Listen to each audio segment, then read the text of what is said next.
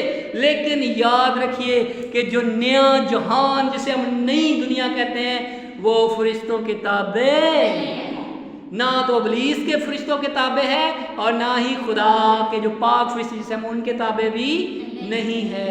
تو پھر یہ کس کے تابع ہے؟ پھر یہ اس کے تابع ہے جس نے کہا میں اور باپ. ہاللیلویا.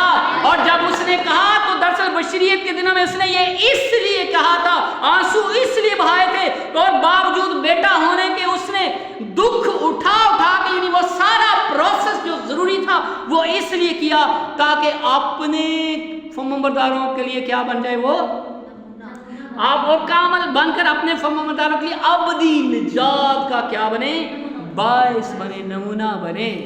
یہ اس لیے کیا گیا تھا. سو خدا کے لوگوں, مکاشفہ کی کتاب جب ہم اسٹڈی کرتے ہیں تو وہاں لکھا ہے کہ خدا کے لوگوں پر الزام لگانے والا وہ فرشتہ گرا دیا گیا. اور مکاشفہ کی کتاب تو آج سے 2000 سال پہلے لکھی گئی ہے. یہ تو ابھی نہیں لکھی گئی, آج رات تو نہیں لکھی گئی, یہ تو 2000 سال پہلے لکھی گئی ہے. تو وہاں پہ وہ کہہ رہا ہے کہ وہ فرشتہ خدا کے لوگوں پر جو الزام لگاتا ہے, جو یہ کہتا ہے کہ اس نے یہ کر دیا, اس نے وہ کر دیا. لیکن یاد رکھیے کہ یوحنا اس سے پہلے اپنے خط میں ایک بات کرتا ہے اور میں چاہتا ہوں کہ اس پہ غور کرے. کہتا ہے بھائیو تم میں سے کوئی گناہ نہ کرے, اور اگر کسی سے گناہ ہو جائے تو خدا کے پاس ہمارا ایک شفاعت کرنے والا ہے, یعنی خدا یسوع مسیح. ہاللیلویا. وہاں یہ نہیں لکھا کوئی فرشتہ ہمارے لیے سفارش کرے گا. اور پھر یوحنا آ کے یہ کہتا ہے کہ وہ جو الزام لگاتا وہ کیا کر دیا, گرا دیا گیا, کیونکہ بادشاہی اور قدرت ہمارے خدا کی ہو گئی ہے. سو خدا کی بادشاہی ہم ہے, ہمارے اندر ہے. اس لیے یہ جو آج تک کلیسیا کو اس بات کی سمجھ نہیں آئی, لوگ آج بھی کہتے ہیں کاش مجھے کوئی فرشتہ نظر آ جائے, کاش مجھے فرشتہ مل جائے جیسے پرانے عہد نامے میں. لیکن یاد رکھیے کہ یہ جو نیا جہان ہے یہ فرشتوں کے تابع نہیں ہے, یہ فرشتوں کے تابع نہیں ہے, بلکہ یہاں لکھا ہے کہ ساری قدرت اور جلال اور سارا کچھ کس کے اختیار میں. اور یسوع مسیح نے کہا آسمان اور زمین کا کل اختیار ہے ابن آدم کے پاس ہے, فرشتوں کے پاس نہیں ہے, نہ ابلیس کے فرشتوں کے پاس اور نہ ہی خدا کے جو فرشتے ان کے پاس کوئی بھی اختیار نہیں ہے. بلکہ عبرانیوں کے خط میں لکھا ہے وہ تو خدمت گزار روحیں ہیں جو نجات کی میراث پانے والوں کی خدمت کے لیے بھیجی جاتی ہے. وہ ہماری خدمت کے لیے ہے, نہ کہ ہم پر رول کرنے کے لیے, ہم پر حکومت کرنے کے لیے نہیں, کیونکہ ہم اس جہاں کے نہیں ہیں, ہم اس دنیا کے نہیں ہیں, بلکہ ہم نیو بینگز ہیں, نئے انسان ہیں, نئی دنیا والے ہیں. وہ تخلیق جو یسوع مسیح سے شروع ہوئی اور آج تک چلتی اور ایماندار اس میں شامل ہوتے جا رہے. سو خدا کے لوگوں اور دنیا کے تمام لوگوں سے میں کہتا ہوں اس مکاشفہ کو جانیے کہ وہ انسان جو گر گیا تھا, وہ انسان جو رہ گیا تھا, جس نے طرح طرح سے اپنے لیے مختلف مراحل تیار کیے کہ کوئی شخص مجھے مل جائے, وہ نبی کا سہارا لینا شروع کر دیا. اس نے کسی پیر کا, کسی مرشد کا, کسی چیز کا سہارا لے کے کہ میری رسائی کسی طریقے سے خدا تک ہو جائے. لیکن یاد رکھیے کہ بشریت کے دنوں میں یسوع مسیح نے یہ سب کچھ کیا تو آپ کی رسائی اب اوپر والے کے ساتھ, آپ فضل کے تخت کے سامنے دلیری کے ساتھ جاتے ہیں, کیونکہ جو پردہ حائل تھا وہ اس نے اپنے بدن کے سبب سے کیا کر دیا, چاک کر دیا ہے. سو اس لیے فرشتوں کے تابع اس نے کیا. اب اور ایک بات بتاتا ہوں کہ یہ بشریت کا والا جو سلسلہ یہ کیوں ہوا. عبرانیوں کے خط میں اس کے دوسرے باب میں لکھا ہوا ہے, 6 آیت سے لکھا, یہ جو آیت ہم پڑھ کہتا ہے اس نے آنے والے جہان کو جس کا ہم ذکر کرتے ہیں فرشتوں کے تابع نہیں کیا, بلکہ کسی موقع پر کسی نے یہ بیان کیا. یعنی یہ داؤد کا جو کوڈ ہے, زبور ہے, وہ یہاں پہ حوالہ کیا. کہتا کسی نے کسی موقع پر کہا انسان کیا چیز ہے جو تو اس کا کیا کرتا, خیال کرتا, یا آدم زاد کیا ہے جو تو اس پر کیا کرتا, نگاہ کرتا. تو نے اسے فرشتوں سے کچھ ہی, تو نے اس پر جلال اور عزت کا تاج رکھا اور اپنے ہاتھوں کے کاموں پر اسے کیا کر دیا, تو نے سب چیزیں تابع کر کے اس کے پاؤں تلے کر دی ہیں. پیدائش کی کتاب میں دوبارہ لے کے جاتا ہوں, وہاں لکھا ہے خدا نے ہر ایک چیز کو آدم کے کیا کر دیا, تابع کر دیا. اور آدم نے ان کے نام رکھے تھے, آدم نے رکھے تھے, لیکن وہ اپنے اختیار کو لوز کر بیٹھا. وہ گناہ, وہ شک جو اس کے اندر پیدا ہو گیا, وہ جو مکس ہو گیا, وہ دنیا کے ساتھ مکس ہو گیا, جو اس نے نیک و بد کی پہچان والا جو سلسلہ تھا, ایک درخت نہیں ہے, وہ لٹرلی ایک درخت نہیں ہے, بلکہ وہ اس بات کو بیان کرتا ہے کہ دراصل وہ دنیا کے ساتھ, دنیا کے فلسفے, دنیا کی آئیڈیالوجی کے ساتھ مکس ہو گیا. اور آج چرچ کیا کر رہے ہیں, دنیا کی آئیڈیالوجی اور دنیا کے فلسفے کے ساتھ مکس ہو گیا. آج ہمیں سارا ایک سیٹ اپ چاہیے. ہم کسی شخص کو یہ نہیں بتا پاتے کہ دراصل جس کے پاس خدا کا کلام آیا اس کو اس نے کیا ٹھہرایا, خدا ٹھہرایا. ہم یہ کہنے کی ہمارے اندر جرأت ہی نہیں پیدا ہوتی. ہم کبھی پولس رسول کی طرح یہ نہیں کہتے کہ تم سب میری مانند بنو کیونکہ میں مسیح کی مانند بنتا جاتا ہوں. ہمارے اندر یہ جرأت ہی نہیں آتی, اور ہم نے پورا سیٹ اپ بنایا ہے اور پھر آ جاؤ چلے جاؤ اور آ جاؤ چلے جاؤ. ہمارے اندر یہ بوجھ پیشن ہے بھی نہیں ہے کہ ہم خدا کی مانند بن جائے, خدا جیسا ایمان رکھے, خدا کی طرح بولے, خدا کی طرح اختیار رکھے. اور یہ سب کچھ کس نے کیا, کیونکہ دراصل بشریت کے دنوں میں سے رو رو کر التجائیں کی اور خدا ترسی کے سبب سے اس کی کیا ہو گئی, اور اسی طور سے سب کچھ خدا ترسی کے سبب سے ہماری بھی سنی جا رہی ہے. سو یہاں لکھا ہے کہ تو نے جلال اور عزت کا تاج اس پر رکھا. پہلی تو بات ہے کہ آدم زاد ہے کیا کہ تو اس کی پرواہ کرے, آدم زاد کیا ہے اس کی پرواہ کرے. لیکن پھر لکھا ہے پس جس صورت میں اس نے سب چیزیں اس کے تابع کر دی تو اس نے کوئی چیز ایسی نہ چھوڑی جو اس کے تابع نہ ہو. آدم کے ہمیں لگتا ہے کہ ہر ایک چیز اس کے تابع کر دی گئی, لیکن حیرانگی کی بات ہے کہ ابلیس نے آ کر اس کو کیا کر دیا, ورگلا دیا. اس کا مطلب ہے ابلیس اس کے تابع. آپ غور سے سنیے, پیدائش کی کتاب کہتی ہے ہر ایک چیز آدم کے کیا ہے, تابع ہے. لیکن اس کے باوجود بھی کل دشتی جانوروں میں زیادہ شیار چلا کے نا, وہ آ کے اس کو کیا کہہ رہا ہے, کیا سچ مچ خدا نے تم سے, کیا ایسی جرت ہو سکتی ہے کہ میرے تابع والی چیز جو ہے مجھ سے آ کر مجھے شک میں ڈالے. لیکن ایسا اس نے کیا. اس کا مطلب ہے یہاں پہ لکھا اور کوئی ایسی چیز ایسی نہ چھوڑی جو اس کے تابع نہ ہو, مگر ہم اب تک سب چیزیں اس کے تابع نہیں دیکھتے. پھر آگے وہ ایک بات کرتا جو میرے اور آپ کے لیے گڈ نیوز ہے, کہتا البتہ اس کو دیکھتے ہیں جو فرشتوں سے کچھ ہی کم کیا گیا, یعنی یسوع کو, کہ موت کا دکھ سہنے کے سبب سے جلال اور عزت کا تاج سے پہنایا گیا تھا کہ خدا کے فضل سے وہ ہر ایک آدمی کے لیے موت کا مزہ چکھے. اور اگلی بات میں نے پچھلے میسج میں بتا دی تھی کہ یہ سب کچھ کیوں کیا گیا تھا, کہ بہت سارے بیٹوں کو کیا کر دے, وہ